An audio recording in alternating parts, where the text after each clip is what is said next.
خوش باشد که با حاجیان بگردیم، بگرد خانه رحمان بگردیم، رویم به کعبة الله خانه حق، به ذکر و طاعت قرآن بگردیم. چه خوش باشد طواف کنان به کعبه، چشم گریان دل نالان بگردیم، لبیک گوییم کنیم حق را ستایش،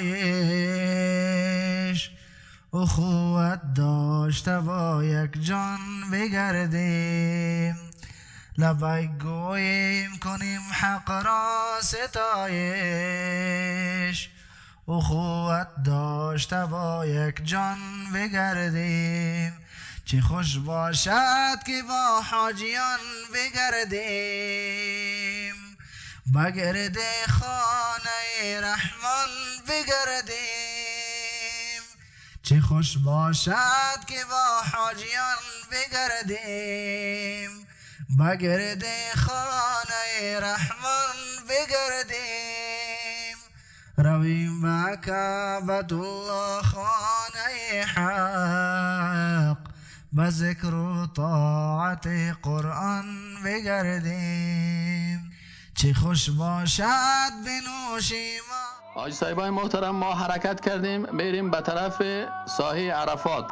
کوشش کنید حاجی صاحبای محترم تلبیه به زبانتان باشه. لبیک اللهم لبیک، لبیک لا شریک لک لبیک، ان الحمد و النعمت لک و الملک لا شریک لک. همچنان ایران بگوین که الله اکبر الله اکبر، لا اله الا الله والله اکبر، الله اکبر ولله الحمد. در این تلبیه که صدایتان بلند می باشه.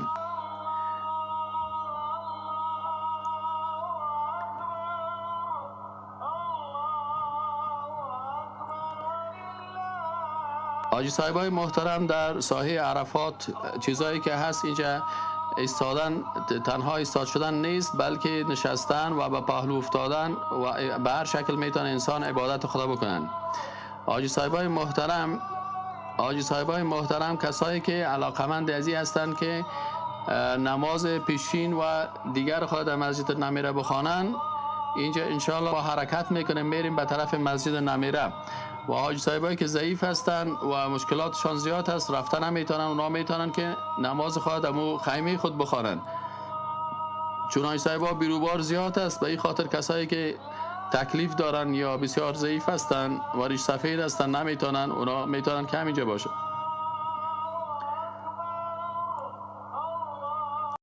لبیک اللهم لبیک، لبیک لا شریک لک لبیک، ان الحمد والنعمة لك والملك لا شريك لك.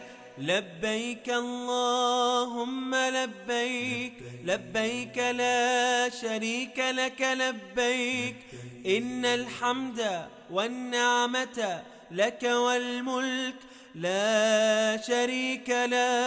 لبيك اللهم لبيك، لبيك لا شريك لك لبيك، لبيك إن الحمد والنعمة لك والملك لا شريك لك. حاجی صاحبای محترم، در جریان عبادت هایتان تلاوت قرآن شریف، تسبیحات سبحان الله والحمد لله ولا اله الا الله والله اکبر ولا حول ولا قوة الا بالله العلی العظیم دعا میکنیم، توبه میکنیم، دعا برای مسلمان های دنیا میکنیم، دعا برای حل مشکلاتشان میکنیم و تسبیحات خوانده میریم سبحان الله و بحمده سبحان الله العظیم. حاجی صاحبای محترمی که به مسجد نمیره میرن، حکمش یاد بگیرین که قبل از رسیدن به اونجا وقتی که ما و شما در مسجد میرسیم میباشیم اونجا امام اول یک آذان داده میشه. قبل از نماز پیشین امام خطبه میخوانه، ما و شما به خطبه از او گوش میتیم و تمام ما به خطبه از او باید گوش میتیم. نماز پیشین در مسجد نمیره به شکل جمع و قصر خوانده میشه. جمع و تقدیم و قصر جمع میکنیم، یعنی نماز پیشین دیگر یک جای خوانده میشه.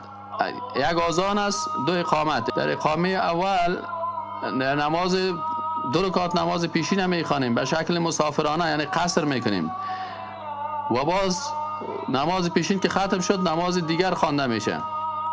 جمع به معنای است که دو نماز در یک وقت جمع میکنیم و قصر به معنای کوتاه نمودن است که نمازهای 4 رکعتی یعنی 4 رکعت پیشین و 2 رکعت دیگر یا را 2 رکعت میخوانیم. حاجی صاحبای محترم، بله حاجی صاحبای محترم، توقفگاه یعنی حاجی در این منطقه در عرفات می باشه. اون شما لطفا حاجی صاحبا همین لوحه ها را سعی کنین، اون لوحه های زرد که معلوم میشه نوشته است اینمی ساحه عرفات. اینمی لوحه را ببینین، این کلش ساحه عرفات است. متوجه شدین؟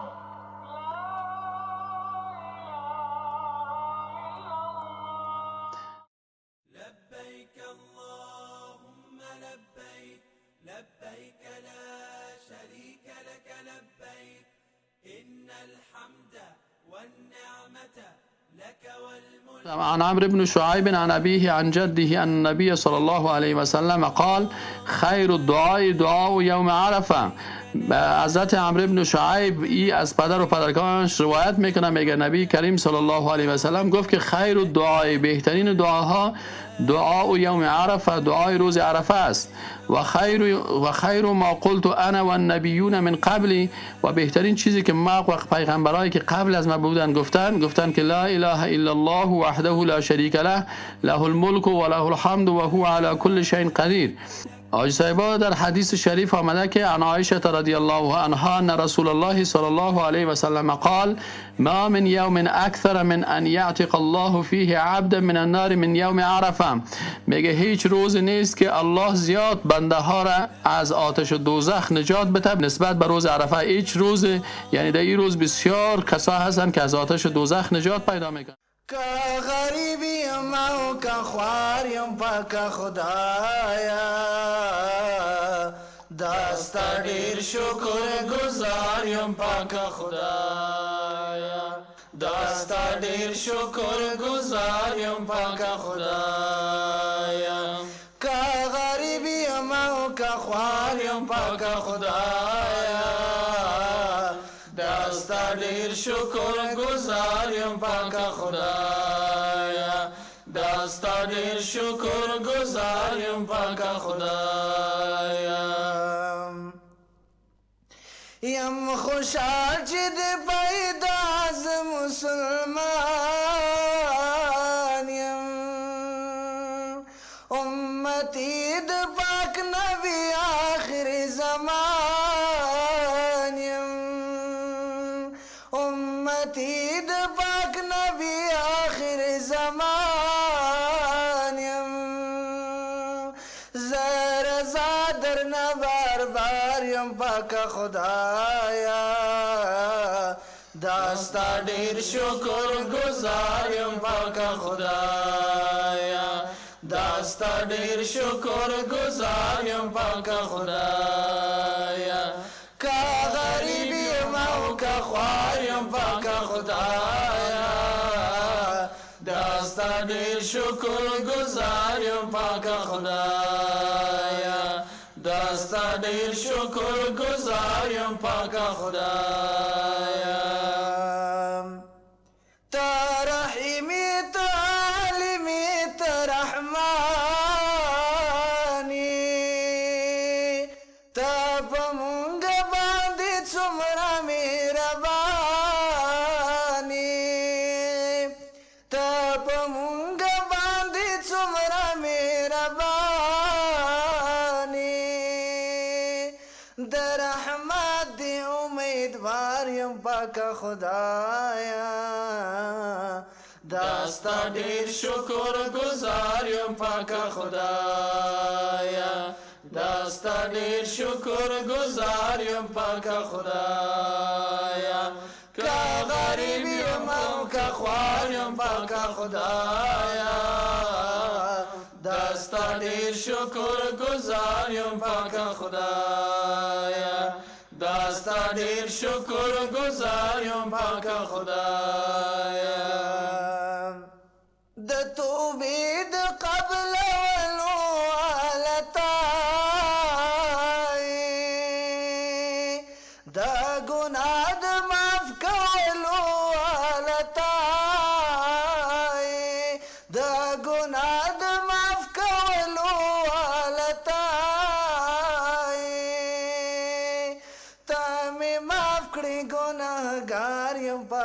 خدایا داستا ډیر شکر گزار یم پاک خدایا داستا ډیر شکر گزار یم پاک خدایا که غریب یم او که خوار یم پاک خدایا داستا ډیر شکر گزار یم پاک خدایا داستا ډیر شکر گزار یم پاک خدایا ما محمود سره بالکم هیله نشته ته زمونږ یې مولا بل مولا نشته ته زمونږ یې مولا بل مولا نشته که زه روغ او که بیمار یم پاکه خدایا داستا ډیر شکر گزار یم. حاجی صاحبای محترم وقت غروب رسید. حاجی صاحبای محترم غروب شد در سایه عرفات. ما و شما حرکت میکنیم به طرف مزدلفه. حاجی صاحبای محترم حرکت میکنیم به طرف مزدلفه و قانونی است که در مزدلفه وقتی که ما و شما میریم کوشش میکنیم که نماز شامتان حاجی صاحبای اینجا نخوانین. بعد حاجی صاحبای محترم متوجه باشین اگر شام شده لکن نماز در مزدلفه خوانده میشه. فقط 3 رکعت فرض شام و 2 رکعت فرض خفتن در مشعر الحرام انشاءالله که رسیدیم اونجا میخوانیم. و اگر کسایی در مشعر الحرام رسیده نتانستن باز اونا میتونن که در هر ساحه که باشن نماز شام و خفتن جمع و قصر و تأخیر میشه. جمع میشه یعنی نماز شام و خفتن یک جای میخوانیم. قصر که نماز خفتن کوتاه 2 رکعت خوانده میشه و تأخیر به خاطر از اینکه در وقت خفتن نماز شام میخوانیم. حاجی صاحبای محترم فعلا بیروبار زیاد است. کوشش بکنین که آهسته آهسته حرکت میکنیم. فإذا أفضتم من عرفات فاذكروا الله عند المشعر الحرام واذكروه كما هداكم وإن كنتم من قبله لمن الضالين.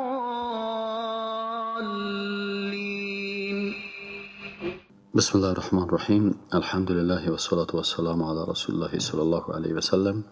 حاجی صاحبای محترم ما و شما به منطقه مزدلفه رسیدیم و در مزدلفه انشاءالله امشب در مزدلفه می باشیم و نظر به آیت شریفی که الله سبحانه و تعالی بر ما و شما امر کرده بود که ثم افیدوا من حیث افاد الناس واستغفروا الله ان الله غفور رحیم. دیگه در این آیت شریف الله سبحانه و تعالی امر کرد که ثم افیدو پس شما هم پایین بروید به طرف مزدلفه من حیث افاد الناس به مشکلی که از جایی که مردم او طرف میرن و استغفر الله و شما مغفرت بخواین. حاجی صاحبای محترم ما و شما زیاد کوشش میکنیم سعی و تلاش میکنیم که در مزدلفه استغفار بکنیم توبه بکنیم و از گناه هایی که ما و شما مرتکب شدیم از این زیاد توبه بکنیم که انشاءالله الله تعالی ما و شما را مغفرت بکنم. حاجی صاحبای محترم تا وقتی که ما و شما به مسجد نزدیک مشعر الحرام یا مسجد مشعر الحرام میرسیم کوشش میکنیم انشاءالله تعالی اونجا خدا برسانیم و نماز شام و خفتن خدا یک جا در اونجا به شکل جمع قصر و تأخیر اونجا ادا میکنیم. جمع به این معنی که نماز شام و خفتن یک جا اونجا ادا میکنیم به شکل مثل مسافرانه و 2 رکعت میخوانیم نماز خفتن اما شام 3 رکعت میخوانیم. و اگر حاجی صاحبای محترم کسی نتانست که در مسجد الحرام به جماعت برسه یا سرش ناوقت شد میتونه که در دیگر ساعات نماز شام خفتن خدا بخوانه. این شب انشاءالله ما و شما مکملا در مزدلفه سپری میکنیم.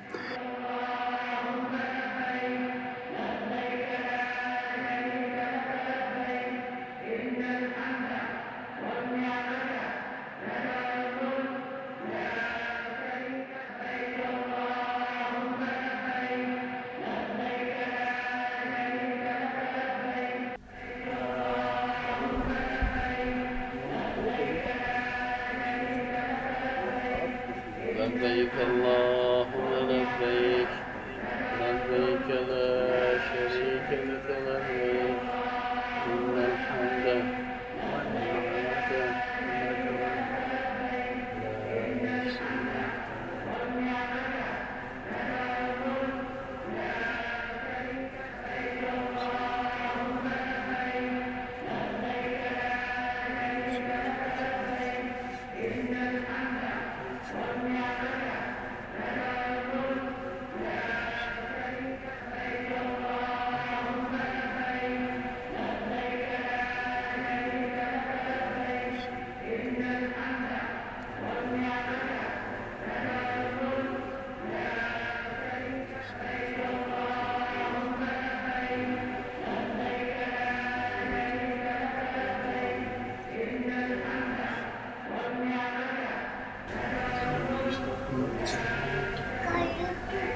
السلام علیکم رسول الله.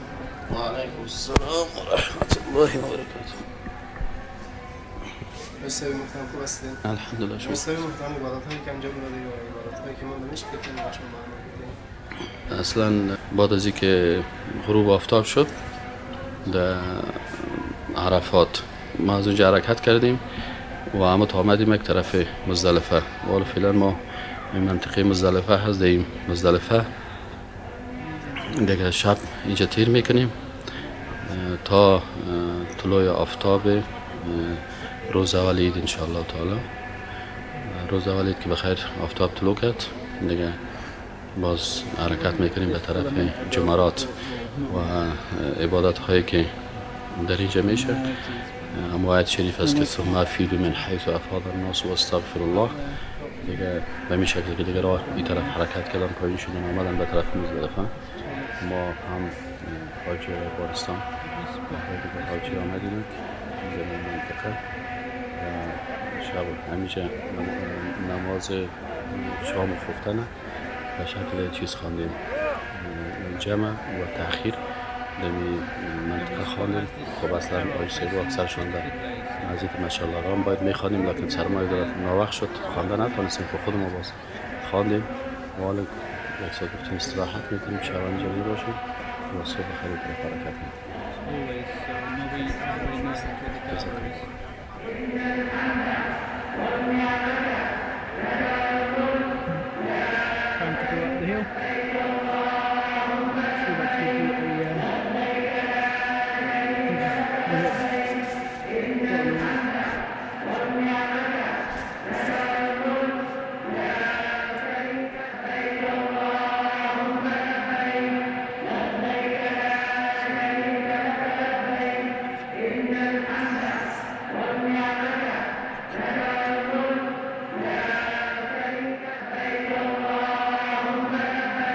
حاجی صاحبای محترم، صبح شده و نماز صبح مسجد مشعر الحرام نماز صبح بخوانیم.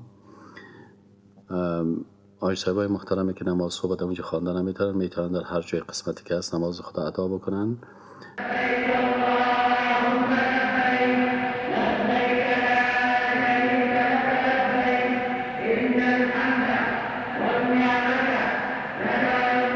آج صاحبای محترم السلام علیکم و رحمت الله و برکاته. آج صاحبای محترم تو آفتاب طلوع کرد و ما و شما حرکت میکنیم به طرف جمرات. آج صاحبای محترمی که حرکت میکنن به طرف جمرات در راه سنگریزه ها میآیند. هر حاجی صاحب باید 70 دانه سنگریزه به همراه خود بگیرن، سنگریزه هایی که به اندازه یک دانه لوبیا یا باقولی باشه. آج صاحبای محترم ما و شما نزدیک هستیم. شما میبینید در مقابل ما و شما تعمیر تقریبا چند منزله هست، راه های مختلف داره. انشاءالله تعالی ما و شما به طرف جمرات میریم. آج صاحبای محترم در جمرات طبعا شما میفهمین که 3 جمره هست. یکی جمره عقبه هست که ایره کبرا میگن، و الجمره الوسطا جمره وسطی هست، و الجمره الصغرا جمره چی هست؟ صغرا هست. جمره عقبه که 3مین جمرات است، ایره جمره عقبه یا جمره کبرا میگن. آج صاحبای محترم امروز فقط یک جمره زده میشه و اونجا آلوان نشانی هست و جمرات دیگه دم رویشه چیزایی که بند کردن اونجا جمره زده نمیشه، فقط همین یک جمره زده میشه. آج صاحبای محترم شروط صحت رمی چی است؟ اول ای که او چیزی که با او جمرات میزنین از جنس زمین باشه، مثلا سنگ باشه یا چیز جغله یا این چیزا باشه و هر جمره 7 دانه زده میشه. باید هر کدامش علیده زده شوه و اگر کلش یک جایی زده شوه این درست نمی باشه، باید یک دانه زده شوه.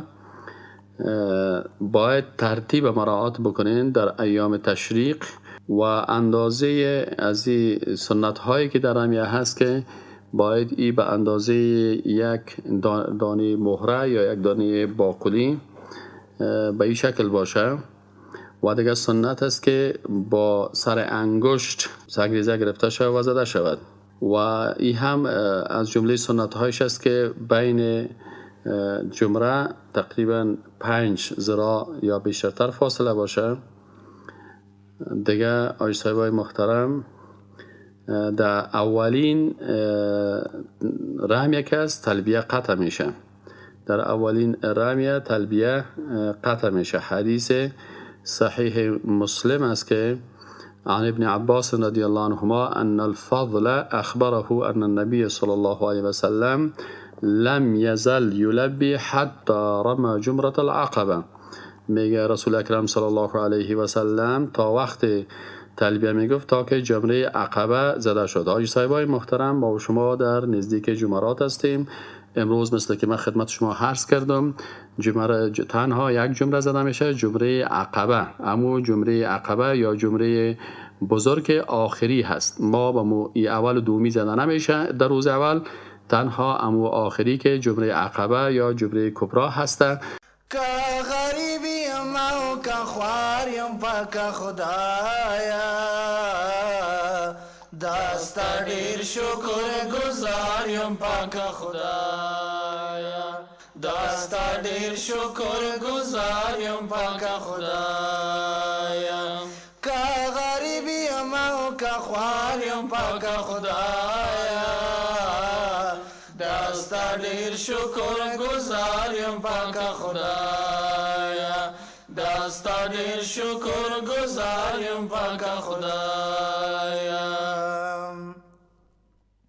یم خوشحال چې د پیدا از مسلمان یم، امتی د پاک نبی آخر زمان یم، امتی د پاک نبی آخر زمان یم. زر زادر نبار بار یم پاک خدایا.